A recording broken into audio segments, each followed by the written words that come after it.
Hello learners, welcome to our channel legal advice by S K Garg. आप सभी लोगों का legal advice by S K Garg channel में बड़ा बड़ा स्वागत है। और मेरा नाम राजीव कुमार सिंगल है। और मेरी qualification I am LLM net JRF qualified. Last 24 years से कोचिंग कराता हूँ लॉ की, इसलिए ताकि स्टूडेंट्स जो लॉ फील्ड के हैं वो अपने टारगेट्स को अचीव कर सकें। पीसीएस जे हो, चाहे एपीओ हो, चाहे हायर जुडिशियल सर्विसेज हो, सभी के टारगेट्स को अचीव कर सकें। इसके अलावा नेट जेआरएफ के लिए मैं परमानेंट एजुकेटर लॉ का अनअकैडमी के प्लस प्लेटफॉर्म पर हूँ, जहाँ पर मैं लास्ट 3 ईयर से रेगुलर क्लासेस ले रहा हूँ, स्टूडेंट्स को गाइड कर रहा हूँ। तो ये एक मोटिवेशनल वीडियो है, सक्सेस स्टोरी का एक पार्ट है जो कि सारिका जी ने अचीव किया है।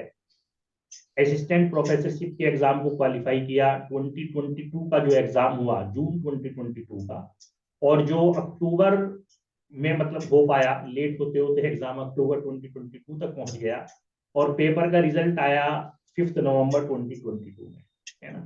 तो आपके सामने सारिका जी हैं जिन्होंने जनरल कैटेगरी में क्वालिफाई किया है, ईडब्ल्यूएस कैटेगरी में, और 198 इनके मार्क्स हैं। लॉ कैटेगरी में इन्होंने 148 मार्क्स सिक्योर किए हैं। तो सारिका जी आपको अपने एक्सपीरियंस के बारे में बताएंगी कि किस तरह से इन्होंने तैयारी की, क्या इनका मीडियम रहा है, कितनी इनकी क्वालिफिकेशन है, कहाँ से बिलोंग करती हैं। तो इस बारे में सारिका जी आप जरा हमारे लर्नर्स को बताएं कि आप कहाँ से हैं, क्या आपका मीडियम है, आपकी क्वालिफिकेशन क्या है, इसके बारे में बताएं। जी सर। मैं सारिका शुक्ला हूँ। मैं मथुरा से बिलोंग करती हूँ और मेरी क्वालिफिकेशन एलएलबी, एलएलएम और अभी पीएचडी परस्यूइंग चल रही है मेरी आगरा यूनिवर्सिटी से। और मैं मेनली तो पीसीएस एस्पायरेंट हूँ। मैं पीसीएस जे। तो अभी से मैं 7 से 8 मेंस लिख चुकी हूँ, 2-3 इंटरव्यू भी दे चुकी हूँ। और अभी 1.5 से 2 साल से मैं नेट की तैयारी में लगी थी। तो पिछले बार मेरे 1-1, 2-2 नंबर से रह गया है। इस बार मेरा क्वालिफाई हो गया। तो सर को मैं बहुत बहुत धन्यवाद देती हूँ, क्योंकि मुझे बहुत फायदा मिला इससे। जो एक्ट मैं खुद नहीं पढ़ती थी, मन नहीं करता था, जैसे कंज्यूमर प्रोटेक्शन एक्ट है, तो इस सब में मुझे बहुत हेल्प मिली अन अकेडमी की। और सर का पढ़ाने का तरीका बहुत अच्छा लगा, क्योंकि मुझे इंग्लिश ही प्रेफर मैं चाहती थी, क्योंकि एक्ट इंग्लिश में ही अच्छे से समझ में आते हैं। तो वो चीज मुझे बहुत ज्यादा अच्छी लगी। और मेरा लॉ अच्छा ही था शुरू से, तो लॉ में ही मेरे ज्यादा मार्क्स अच्छे आए हैं। और अब नेक्स्ट टाइम कोशिश करूंगी कि बस जेआरएफ कुछ नंबर से रह गया है मेरा, 5-6 क्वेश्चन से। तो उसके लिए मैं अभी लगी हूँ, अभी छोड़ूंगी नहीं। तो देखिएगा, जैसे सारिका जी ने आपको अपने एक्सपीरियंस के बारे में बताया कि वो पीसीएस जे जुडिशियल सर्विसेज के लिए प्रिपरेशन कर रही थी, और लास्ट 1.5 आवर के आस 1.5 ईयर के आसपास उन्होंने तैयारी स्टार्ट की अनअकैडमी पर। उन्होंने तैयारी स्टार्ट की, तो थोड़ा सारिका जी हमें ये भी बताएंगे अभी कि अनअकैडमी के बारे में उन्हें कैसे पता चला, हमारी क्लासेस उन्होंने कैसे ज्वाइन की। तो कुल मिला के सारिका जी का कहना यह है, क्योंकि लॉ में उन्हें पहले से इंटरेस्ट था, लेकिन जब वो अनअकैडमी पर हमारी क्लासेस उन्होंने देखी तो उनकी तैयारी और ज्यादा है, कहना चाहिए कि पॉलिश्ड हो गई, क्योंकि उन्होंने जो छोटे छोटे एक्ट्स थे या जो इस तरह की चीजें जी तो खुद जी सर, पढ़ने में बिल्कुल। नहीं लगता था, उनको भी उन्होंने हाँ, सर क्लियर कर। बहुत अच्छे से भी पढ़ाते हैं। और सर का मुझे जो कीवर्ड्स बताते थे याद करने के, जैसे वो किसी भी चीज में बताते थे रिलेट करके, तो उससे चीजें जल्दी बैठ जाती है माइंड में कि सेक्शन किस तरह से याद करने हैं। या फिर जैसे कि सेक्शंस हैं, डेफिनेशंस हैं, तो वो अल्फाबेटिकली चलती हैं। जो कभी कुछ गलतियां होती थी, तो उससे मार्क्स अच्छे आए इस बार। कुछ और मैंने मेहनत भी की पूरे साल। इस बार केवल मैंने नेट पे ही मेरा डेडिकेशन था, मैंने और कोई एग्जाम नहीं दिया। अभी मेरा बीपीएससी एपीओ का मेंस भी है, वो भी मैंने इस बार फोकस नहीं किया था। मैं केवल नेट के लिए लगी थी। तो मैं बहुत खुश हूँ कि हाँ, मेरा नेट हो गया इस बार। जो लास्ट टाइम 2 बार से मेरा रह जा रहा, केवल 2-2 क्वेश्चन से रह गया था लास्ट टाइम। तो सारिका जी ये बताइए कि अनअकैडमी के बारे में आपको कैसे पता चला। एकेडमी पे मेरी एक फ्रेंड थी, वो कॉमर्स की है। तो मैं जब हम लोग रूममेट थे तो उन्होंने बताया था, तब मैं फर्स्ट पेपर की तैयारी करने लगी थी। तब आपका भी आता था, तो पहले मैंने कुछ फ्री स्पेशल क्लासेस देखी थी, उसके बाद मैंने पेड ग्रुप भी लिया था। तो और सारिका मुझे जी ने अच्छा लगा, मैंने बताया। सारे अपने कवर कर लिए थे, सारे जो छोटे छोटे माइनर एक्ट थे। अब जैसे इंटेलेक्चुअल प्रॉपर्टी एक्ट है, वो खुद से मन नहीं करता था, तो उसमें बहुत फायदा मिला। और ज्यूरिस्प्रूडेंस है जो खुद पढ़ने का मन नहीं करता, उसमें बहुत ज्यादा फायदा मिला। आपने जो की नोट बताए कि इस तरह से शॉर्ट ट्रिक से याद कर लो कुछ भी, उस तरीके का। तो जैसे सारिका जी ने हमें बताया कि स्पेशल फ्री क्लासेस उन्होंने पहले ज्वाइन की, तो स्पेशल फ्री क्लासेस करने के बाद उनको ये लगा कि it is the right platform और यहाँ से मुझे काफी मदद मिल सकती है तैयारी के लिए। और उन्होंने कहा कि जैसे ट्री की लाइंस जो हम जूरी स्टूडेंट्स वगैरह जो सबसे ज्यादा टफ सब्जेक्ट माना जाता है लॉ का, उसको करने जी में, उनको याद करने में उनको काफी हेल्प मिली क्लासेस से। उन्होंने अपने नोट्स प्रिपेयर किए और उनका जो है बार बार शायद मैं समझता हूँ कि रिवीजन भी किया होगा, है ना? तो इसके बारे में जी थोड़ा सर, बताएं। रिवीजन तो मैं नियर अबाउट 10 टाइम्स मैंने रिवीजन किया था हर चीज का। तो इस बार इसलिए मेरे लॉ में मार्क्स सही रहे थे। तो सारिका जी ने बताया कि उन्होंने रिवीजन कम से कम 10 टाइम्स किया है और अब वो आगे टारगेट कर रही है जूनियर रिसर्च फेलोशिप के लिए, जेआरएफ के लिए। और उनका कहना ये है कि कंसिस्टेंटली वो अपनी तैयारी में लगी रहेंगी प्लेटफॉर्म पर, और जब तक उन्हें अपना उनका टारगेट अचीव नहीं होता, है ना सारिका जी? तो जी सारिका जी ये सर बिल्कुल। बताइए कि 1.5 ईयर आपको हो चुका है, तो आपको जो है मतलब आप जॉब भी करते हैं, फैमिली में भी अपना टाइम देते होंगे, तो इसके बारे में थोड़ा सा जी बताइए। सर। कितना समय आप पढ़ाई हाँ में दे सर। पाते हो, कितना जॉब के लिए अगर कर रहे हो तो दे पाते हो, या होम हाउस वाइफ सर है तो? अभी जॉब में तो नहीं हूँ, अभी अभी केवल फैमिली देख रही हूँ, और मेरा ये पीएचडी चल रहा था तो कॉलेज जाना होता है, और हम्म, अपनी फैमिली और प्लस पढ़ाई, बस यही चल रहा था। अभी जॉब में नहीं हूँ, हम्म। तो इस वजह से पूरा इस समय जो भी ध्यान था केवल अपने पीएचडी पे था, क्योंकि वहां भी अभी टाइम देना पड़ रहा है, और नेट पर था। नेट तो जरूरी है, पीएचडी चल रही है साथ में, और फैमिली है ही है साथ में पूरी। तो कितने आवर्स के लिए आप डेली अपने पढ़ाई का रूटीन मेंटेन कर पा रहे हैं? सर अब जो भी काम के बाद, जो भी पढ़ाई के बाद टाइम मिलता था, मेरा केवल पढ़ने पे डेडिकेशन, कभी 6 घंटा भी, कभी 8 घंटा भी। और लास्ट टाइम में तो पूरा टाइम केवल काम के बाद पढ़ाई, 8 घंटा 10 घंटा कुछ नहीं कह सकते, बस क्योंकि पढ़ाई के दोनों टाइम कवर आपके करना था, है फर्स्ट ना पेपर भी पढ़ाई। कवर करना था। जी जी। तो बस जो घर में के बाद टाइम मिलता है वो पढ़ना ही था। तो सारिका जी थोड़ा ये बताइए कि जैसे आपने कहा कि आपने जो है आपको पढ़ना भी होता था, साथ में अपनी जो है फैमिली की ओब्लिगेशंस भी हैं, जिम्मेदारियां भी हैं, है ना? तो जी आप सर। लाइव क्लास ज्वाइन करते थे या रिकॉर्डेड क्लास देखते थे, किस तरह से करते थे आप? सर रिकॉर्डेड ज्यादा देखी है मैंने, लाइव नहीं देखी, लेकिन हाँ रिकॉर्डेड जब भी मुझे रात में टाइम मिलता था तो मैं वो देखती थी सारी।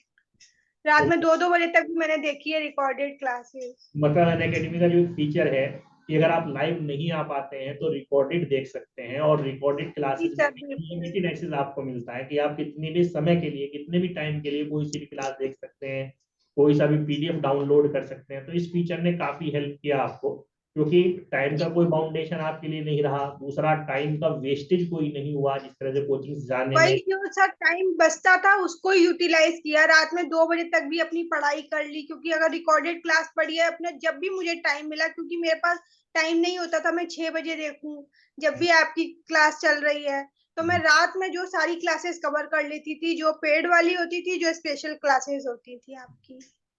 अच्छा, तो ये बताइए सारिका जी, क्या कभी आपको ये महसूस हुआ, जैसे आपने कहा कि मैं मथुरा से हूँ, है ना, कि अगर मुझे एक ऑफलाइन कोचिंग मिलती, एक बड़े शहर में एक अच्छी कोचिंग मिलती, तो मुझे और जल्दी सक्सेस मिल सकती थी, और ज्यादा बेनिफिट हो सकता था? या आप ये समझती हैं कि अनअकैडमी पर जो हमारी क्लासेस चल रही हैं they are more than enough, या फिर वो अपने आप में फुल्ली कहना चाहिए कि अच्छी क्लासेस हैं, अच्छे नोट्स वहां पर प्रिपेयर हो रहे हैं, या वहां पर आपको ज्यादा बेनिफिट हो सकता था? क्या समझती हैं आप इसके बारे हाँ सर, नहीं अब फैमिली के साथ रह के ये कोचिंग भी मिल गई, दोनों प्लस पॉइंट है मेरे लिए, क्योंकि अगर बाहर रहना हर टाइम आपके लिए पॉसिबल नहीं होता, तो मेरे लिए तो अन्य अकेडमी बहुत ही अच्छा रहा। मैं बहुत हैप्पी थी कि हाँ घर में बैठ के मेरी पढ़ाई हो जाती है, और सारे लोग इधर उधर के सब लोगों से आपस में आप पता कर लें, स्पेशल ग्रुप जो आपने बनाया हुआ है, तो में? ऐसा नहीं लगा कि बाहर बहुत कोचिंग हो तो जरूरी है पढ़ाई हो, घर में भी हो सकती है पढ़ाई, अगर आप जैसे टीचर हमको ऑनलाइन क्लासेस दे दें तो। तो कहने का मतलब है कि अनअकैडमी का जो एक पर्पस है कि हम घर घर तक एजुकेशन को पहुंचाएं, और जो बड़ी बिल्कुल सिटीज सर। में, बड़ी सिटीज में जो बड़ी बड़ी कोचिंग्स हैं वहां तक जो नहीं जा सकते, मैनेज नहीं कर सकते हैं, उनको घर बैठ के एजुकेशन मिल जाए, वो पर्पस आपको लगा कि पूरा हुआ है हाँ ना? सर, ये बिल्कुल सही है आपका क्वेश्चन, और मैं वो इससे सेटिस्फाई हूँ कि हाँ बिल्कुल ये घर बैठ के भी पढ़ाई हो सकती है। कुछ तो होता है, अगर किसी का 100% नहीं है, तो उसको नहीं जो मिल रहा उससे अच्छा है उसको 50 60 70 कुछ परसेंट तो उसको मिल रहा है ना घर बैठ के भी। और ये फोन का भी यूटिलाइज हो जाता है कि हाँ आप अच्छे से अपने पढ़ने लिखने की वीडियोस देख के आगे बढ़े। दूसरी चीज है कि क्वालिटी एजुकेशन, कि क्या आपको क्वालिटी एजुकेशन अनअकैडमी पर जो आपने कहा कि हाँ हमें मिली है, क्योंकि क्वालिटी एजुकेशन बहुत ज्यादा एसेंशियल है फॉर क्वालिफाइंग द कंपटीशन। देखिए जी एलएलबी सर। का एग्जाम देना, एलएलएम का एग्जाम देना एक अलग चीज है, लेकिन नेशनल लेवल के किसी भी कंपटीशन को बीट करना, चाहे वो यूजीसी नेट का हो, चाहे वो पीसीएसजे का हो, उसको बीट करने के लिए क्वालिटी एजुकेशन की जरूरत है, जो अनअकैडमी जी सर। प्रोवाइड कर रही है। तो और क्या अनअकैडमी का ये जो एक मोटो है ये भी पूरा हो पा रहा है नहीं, ये भी हम आपसे जानना चाहेंगे सारी। हाँ सर, कहीं काफी हद तक तो पूरा हो ही रहा है। एक होता है कि साथ में रह के जब कोचिंग में लोग आपस में डिस्कस करते हैं वो थोड़ा अलग इफेक्ट होता होगा, लेकिन हाँ काफी हद तक अनअकैडमी कोशिश कर रही है। जिनको केवल इतनी जरूरत है कि हमको घर बैठ के ही कोचिंग मिल जाए और बाकी हम खुद सब कर लेंगे, तो हम जैसे स्टूडेंट्स के लिए ठीक है क्योंकि हमारा बेसिक क्लियर है। बस हमको थोड़ी सी जरूरत होती है कि हाँ हमको कुछ एक्ट हैं जो सर बोल दें तो हम दोबारा उनको रिवाइज कर लें, तो वो उनका पर्पस फुलफिल हो रहा है। अच्छा, थोड़ा सा ये बताइए सारिका, जैसे आपने कहा कि मैंने शुरू में स्पेशल क्लासेस को देखा, उसके बाद में मैंने अनअकैडमी को ज्वाइन किया, तो आपने शुरुआत में कितने समय के लिए सब्सक्राइब किया अनअकैडमी को? 3 मंथ्स के लिए, 6 मंथ्स के लिए, ये कितने मैंने समय? 3 मंथ के लिए किया था सर। शुरुआत में आपने 3 मंथ्स के लिए सब्सक्राइब किया, उसके बाद में आपको जी लगा जी। कि पढ़ाई अच्छी है, क्वालिटी अच्छी है, तो फिर आपने अपना सब्सक्रिप्शन रिन्यू किया होगा, आई थिंक। जी सर, 3 मंथ्स के लिए फिर किया था। अच्छा, फिर दोबारा 3 मंथ्स के लिए आपने रिन्यू किया, जी, तो कहने का क्योंकि मतलब। स्पेशल क्लास के बाद कुछ रह जाता था जो आप बताते हैं पेडेड क्लास में, वो नहीं मिल पाता था, तो हम्म, उसके लिए मुझे लेना पड़ा था। फिर उसके बाद कवर हो गया, जो आपके नोट्स मैंने सारे मेंटेन कर लिए थे, उसके बाद मैंने रिवीजन ही किया था। हम्म। तो टोटल टाइम आपको कितना लगा, कितने अटेम्प्ट्स आपने दिए यहाँ तक आने के लिए? जैसे आपने अब बताया बार बार 1 या 2 नंबर से रह रहा, तो हाँ सर, टोटल। अटेम्प्ट तो मैंने दिए हैं, इसके 4 5 अटेम्प्ट दिए हैं, लेकिन मेरे 3 अटेम्प्ट मैंने मन से भी दिए थे पूरा तैयारी के साथ, तो जिसमें पिछले वाले में मेरे एक क्वेश्चन से एक बार 2 क्वेश्चन से रह गया था। तो ये टोटल जर्नी जो आपने पूरे मन से अपनी की है, वो कितने ईयर की या मंथ्स की रही है, ये बताइए। सर ऐसे अगर पीसीएस से लगाऊं तो जर्नी मेरी 5 6 साल की है, लेकिन जो इसके लिए डेडिकेटेड है वो 2 साल की जर्नी है मेरी। तो कोविड से पहले से स्टार्ट किया था। तो सारिका जी ये बता रही हैं कि चूंकि वो एक मैरिड हाउसवाइफ हैं और उनको अपनी फैमिली में भी समय देना पड़ता है, तो टोटल डेडिकेशन के साथ उन्होंने जो तैयारी की उसमें कम से कम 1.5 से 2 साल उनको लगा है प्रिपरेशन। जी सर बिल्कुल। डेडिकेशन के साथ सिर्फ नेट नेट के क्योंकि लिए। मुझे फर्स्ट पेपर भी रेडी करना था, इसका फर्स्ट पेपर मेरा रेडी नहीं था। फर्स्ट पेपर भी रेडी करना होता है, फर्स्ट पेपर में 1 से लेकर के 10 तक की टोटल यूनिट्स हैं।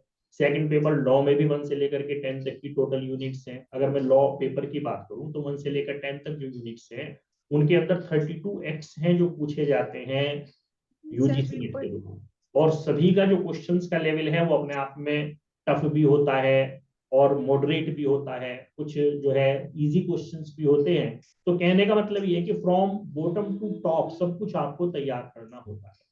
तो उसके लिए जैसे सारिका जी ने कहा कि 1.5 से 2 साल मुझे लगा, तो मुझे मेरा रिकमेंडेशन लेकिन इंडिविजुअली अपने न्यू लर्नर्स के लिए ये है कि अगर आप न्यू स्टूडेंट हैं, लर्निंग में आ रहे हैं, तो कम से कम आपको 1 ईयर के लिए प्रिपरेशन का मन बना के तैयारी करनी चाहिए। ये बहुत जरूरी है कि आपको ये पता हो कोई भी काम करने से पहले कि what is the requirement of this act, कि मैं इसमें अपनी सक्सेस को प्राप्त करूं, है ना। तो सारिका जी ने जैसे बताया 1.5 से 2 साल उनको लगा, तो अगर आप फुल्ली डेडिकेटेड होकर कम से कम 1 ईयर के लिए ज्वाइन करते हैं क्लासेस को, तो आपको सक्सेस मिलने की बड़ी संभावनाएं रहती हैं। जैसे मैं जनरली ये भी कहता हूँ कि 6 मंथ्स के बाद आपके अंदर एक कॉन्फिडेंस आना शुरू हो जाता है, yes I will qualify this time. लेकिन मैच्योरिटी 8 से 12 मंथ्स के बीच में आती है। और अगर आप डेडिकेटेड होकर तैयारी कर रहे हैं तो you will surely get the success, जिस तरह सारिका जी ने अपनी सक्सेस को पाया। और सारिका जी और ज्यादा होपफुल हैं आगे जेआरएफ क्वालिफाई करने के लिए भी। और सारिका जी कह रही है कंसिस्टेंटली मैं क्लासेस के साथ जुड़ी रहूंगी और कंसिस्टेंटली अपनी तैयारी करूंगी जब तक मुझे अपना टारगेट जेआरएफ का नहीं मिल जाता, है जी ना सर। सर? तो जी सर बिल्कुल। सारिका जी बताइए आपका ड्रीम क्या है? मतलब ये ठीक है कि आपका जेआरएफ भी हो जाएगा, उसके बाद आप क्या, मतलब आपका मन क्या है कि आप किस फील्ड में जाना चाहते हैं? टीचिंग फील्ड में, जैसे आपने कहा मैं पीसीएसजी की भी तैयारी कर रही हूँ, या जुडिशरी के फील्ड में जाना चाहते हैं? क्या चीज आपका मन है कि आप क्या सर करें? मेरा जुडिशरी का मन था। मैं जुडिशरी के एपीओ का इंटरव्यू, जे का इंटरव्यू, ये सब दे के जब मेरे 4th अटेम्प्ट कंप्लीट हो गए, उसमें मेरा नहीं हुआ, तो मेरा इधर एलएलएम कंप्लीट था, पीएचडी में भी मेरा हो गया था, एक बार ही एंट्रेंस देने पे क्लियर हो गया। तो फिर मैं असिस्टेंट प्रोफेसर की तरफ मूव करी हूँ अभी। अब फैमिली भी है साथ में। बेसिकली जो मेरा पहले था वो मेरा पीसीएस जे था, यूपी पीसीएस जे। तो सारिका जी ने जैसे बताया कि पीसीएस जे एपीओ के उन्होंने इंटरव्यू तक वो गई हैं, तो इसका मतलब है कि सारिका जी का प्रीलिम्स, सारिका जी का मेंस कहीं ना कहीं तैयार है, क्योंकि प्रैक्टिकल अप्रोच का लॉ वहां पर पूछा जाता है। लेकिन अगर हम बात करें यूजीसी नेट की, तो इसका जो अप्रोच है वो फिलोसफिकल अप्रोच ज्यादा है। तो कहने का मतलब ये कि जो लर्नर्स ऑलरेडी जुडिशियल सर्विसेज के लिए तैयारी कर रहे हैं, जनरली जो लॉ के स्टूडेंट्स होते हैं, वो एलएलबी लेवल से जो ड्रीम बनाते हैं वो पीसीएसजे या एपीओ के लिए बनाते हैं, उसी की तैयारी करते हैं। लेकिन जैसे सारिका जी ने कहा कि मैं इंटरव्यू तक जाने के बाद भी मुझे कम से कम 1.5 साल तक स्पेसिफिकली इसी सिलेबस को, इसी के पेपर के ट्रेंड के अनुसार प्रिपेयर करना पड़ा, तो मुझे सक्सेस मिली। तो मेरा कहने का मतलब न्यू लर्नर्स के लिए सिर्फ ये है कि अगर आप पहले से जुडिशरी की तैयारी कर रहे हैं, तो आप बिल्कुल भी इस कहना चाहिए कि मिसनोमर में मत रहें, भ्रांति में मत रहें कि भाई आप जो है बहुत अच्छे से कम 6 महीने में 3 मंथ्स में इस पेपर को क्वालिफाई कर लेंगे। पेपर का जो लेवल आता है, उसका ट्रेंड जो आता है, that is totally different from PCSG and AP. ठीक है, यू जी मस्ट सर, बिल्कुल ये बात सही कह रहे हैं आप। तो क्योंकि इसका पीसीएस जे से लेवल बहुत डिफरेंट है। बहुत different सारे आपको एक्ट कंसोलिडेट करने पड़ेंगे उसके अकॉर्डिंग, जो नेट डिमांड करता है है। उसका थोड़ा सा जो हल्का रहता है। पीसीएस जे के जो क्वेश्चंस रहते हैं प्री के, वो इससे काफी हल्के रहते हैं, लेकिन हाँ इसका लेवल हाई है। तो इसको कहने का समझने में एक साल तो लगेगा ही लगेगा किसी को भी। जी, तो कहने का मतलब ये है कि इसके लिए आपको अलग से प्रिपरेशन करनी होगी। तो 1 ईयर के लिए कम से कम आप क्लासेस के साथ जुड़े। इससे पहले जो स्टूडेंट्स ने आपकी बार पेपर दिया है, अगर आपको 6 से 8 मंथ्स हुए हैं तैयारी करते हुए और आपका फिर भी सिलेक्शन नहीं हो पाया है, तो डिसअपॉइंट होने की कोई जरूरत नहीं है। सारिका जी ने बिल्कुल क्लियर पोजीशन आपके सामने बताई कि मैं इंटरव्यू तक जाने के बाद मैंने कम से कम 1.5 से 2 साल तैयारी की है, तो ही आज मैं मतलब असिस्टेंट प्रोफेसर के लिए क्वालिफाई कर पाई हूँ और आगे बड़ी होपफुल हूँ जेआरएफ के लिए। तो कहने का मतलब ये कि इतनी तैयारी कम से कम लर्नर्स को करनी ही करनी है ना? तो सारिका जी, जी कोई सर। और बात जो आप कहना चाहेंगे अपनी तरफ से हमारे लर्नर्स को, ताकि वो मोटिवेट हो सके अपनी प्रिपरेशन में, या उनकी जो कुछ कमियां हैं जिसके बारे में आप कहना चाहेंगे, तो बिल्कुल हमारे लर्नर्स को बताएं। मैं यही सारे लर्नर्स को बोलना चाहूंगी। मैं जब भी मेरा रह गया 1-2 नंबर से, चाहे वो स्टार्टिंग में पीसीएस जे में एक बार ही रहा था, उसके बाद तो हमेशा मैंने प्री क्लियर कर ही लिया था। तो उसके बाद मुझे लगता था कमी कहाँ हुई, मैं रुकी नहीं हूँ तब से। तो मैं यही कहूंगी कि हाँ 1-2 नंबर से रह जाता है, क्योंकि 1-2 बार प्री नहीं निकलता तो मन थोड़ा सा अंदर से हो जाता है, क्योंकि जो पॉजिटिव वाइब्स होती हैं वो डिफरेंट होती हैं, और फिर नेगेटिव हो जाने लगता है इंसान। तो पॉजिटिव वाइब्स जरूरी है। अब असिस्टेंट प्रोफेसर का 2 बार नहीं होकर तीसरी बार हुआ है, तो उसकी अलग ही खुशी है। तो सब लगे रहे, क्योंकि हाँ थोड़ा थोड़ा हो जाता है, कभी कुछ सर्कमस्टेंस ऐसी होती है। पेपर इस बार भी थोड़ा टाइम की कमी लगी थी मुझे, तो नहीं है मतलब एक्सपेक्टेशन उतनी हाई थी, क्योंकि हाँ लग रहा था कि थोड़ी सी कहीं फर्स्ट पेपर में कमी रह रही है मेरी। तो यही सोच के इस बार मेरा जेआरएफ नहीं हुआ, मैं समझ रही हूँ मेरी गलती कहाँ पर है। मैं कभी भी रुकी नहीं हूँ, और मैं सबसे यही कहना चाहूंगी कि हाँ अपने 1-2 क्वेश्चन या 10 क्वेश्चन कहाँ से आप ले सकते हैं, कौन से आपका मेरा लॉ ज्यादा अच्छा है, तो उस चीज पे ज्यादा फोकस करके आपको बस अपना टारगेट अचीव करना है, ना कि आपको उस चीज में महारत हासिल करना है। आप पहले अपनी जॉब सिक्योर करें किसी भी तरीके से। तो सबसे मेरा यही है कि पॉजिटिव रहें ऑलवेज। दूसरी बात ये बताइए सारिका जी कि पेपर का लेवल कैसा लगा आपको? जैसे आपने 3-4 अटेम्प्ट दिए हैं, तो कंपेयर कर सकती हैं आप पिछले बार के लेवल में अब की बार के लेवल में, है ना? तो आपको पेपर कैसा लगा? मैं जो बताऊं, लॉ मेरा ठीक था, इस वजह से मुझे लॉ में तो कुछ नहीं लगा। लेकिन हाँ फर्स्ट पेपर में वो इजी टू मॉडरेट रहता है, लेवल नियर अबाउट सेम ही था। पिछली बार टफ था मुझे, लास्ट टू लास्ट ईयर जो था वो ठीक था, और लास्ट ईयर टफ था, इस बार थोड़ा इजी था लॉ वाला पेपर। अच्छा, थोड़ा ये बताइए कि जो आपने क्लासेस में अपने नोट्स बनाए, प्रिपेयर किए, उनसे कितना पेपर आप मानते हैं कि आपको मिला है? मतलब जो आपने पेपर अटेम्प्ट किया, कि भाई हाँ कितनी। सर, ये तो है कि हाँ उससे काफी कुछ, क्योंकि आप बेसिक पूरा क्लियर करा देते हैं और जो मेन रहता है वो सबको, ये आप भी बोलते हैं मैं भी बोलूंगी कि पीवाईक्यू बहुत हेल्प करते हैं। और उसके बाद जो मेन पूरा एक्ट तो पढ़ने ही पड़ते हैं। अब जैसे पार्टनरशिप है या फिर सेल्स गुड है, क्योंकि कहीं से भी पूछ सकता है वो, तो आप जो पूरा पूरा एक्ट पढ़ाते हैं वो उसने सारा कुछ उसी से फंसा है, कुछ अलग तो आता नहीं लॉ में। लॉ में तो सब वही आता है, बस जो है कौन कितना कंसोलिडेट करके रखता है अपनी स्टडी को, अपने क्वेश्चंस को। ठीक है। आपने पढ़ाया उससे नियर अबाउट सारा कुछ तो उसी से आता है, उसके बाहर है ही कहाँ, आप सारा क्लियर करके पढ़ा देते हैं। तो आप हमारे न्यू लर्नर्स को क्लासेस के बारे में, नोट्स के बारे में मतलब कहना चाहिए कि क्या कहना चाहिए अंत में? मैं कहूंगी कि जब सर पढ़ाते हैं तो वो आप राइट डाउन करने के लिए बोलते हैं, वो मैं करती भी थी, उसके बिना तो काम नहीं चलता है। और उसके बाद भी अपने सारे बेयर एक्ट को अच्छे से फोकस करके रखें, और जो इंटरनेशनल लॉ के जो क्वेश्चंस होते हैं उनको पूरा लिखना पड़ेगा। उनके जो ईयर्स पूछता है वो मैंने काफी टाइम गो थ्रू किए थे, वो पूरे पूरे उनको याद, क्योंकि याद आप नहीं करा सकते हो, आप केवल बता सकते हो, आप सीरियली लिखा सकते हो। तो कुछ मेहनत तो लर्नर्स को खुद भी करनी पड़ती है। बाकी नियर अबाउट जो कुछ भी आपने पढ़ाया वो सब उसमें से फंसा था, चाहे एनवायरमेंटल लॉ हो या जो भी हो। एंड और सबसे ज्यादा इंटरनेशनल लॉ जो बिल्कुल पढ़ने का मन नहीं करता, वो आपने पूरा पढ़ा दिया था। वो मैंने पूरा राइट डाउन किया था अपनी कॉपी में, उसी को बार बार रिवाइज किया था, और जो पीवाईक्यू थे वो सारे रिवाइज किए थे। तो ठीक है। दोनों का कॉम्बो ही काम करता है। हमारी बहुत बहुत शुभकामनाएं आपको, आपके सक्सेस के लिए। और आगे में मैं होप करूंगा कि सारिका जी नेक्स्ट अटेम्प्ट में जेआरएफ क्वालिफाई करें, अगेन मेरे साथ इस इंटरव्यू टेबल पर यहाँ पर रहें और आपको आगे बिल्कुल सर, मोटिवेट थैंक करें यू। जेआरएफ के लिए, या वो आगे असिस्टेंट प्रोफेसरशिप का पेपर देती हैं या कोई भी जुडिशरी का जो है क्वालिफाई करती हैं, तो भी हमारे साथ इसी तरह से कंसिस्टेंटली जुड़ी रहें, उनको सफलताएं मिलती रहें और अपने जीवन में बड़ी हाइट्स अपने जीवन की जो चाह रही हैं प्राप्त करना, उस टारगेट को अचीव करें। ठीक है, तो ठीक, thanks thank you Sania sir. जी फॉर गिविंग योर टाइम। ठीक है सर, थैंक यू। नमस्कार सर।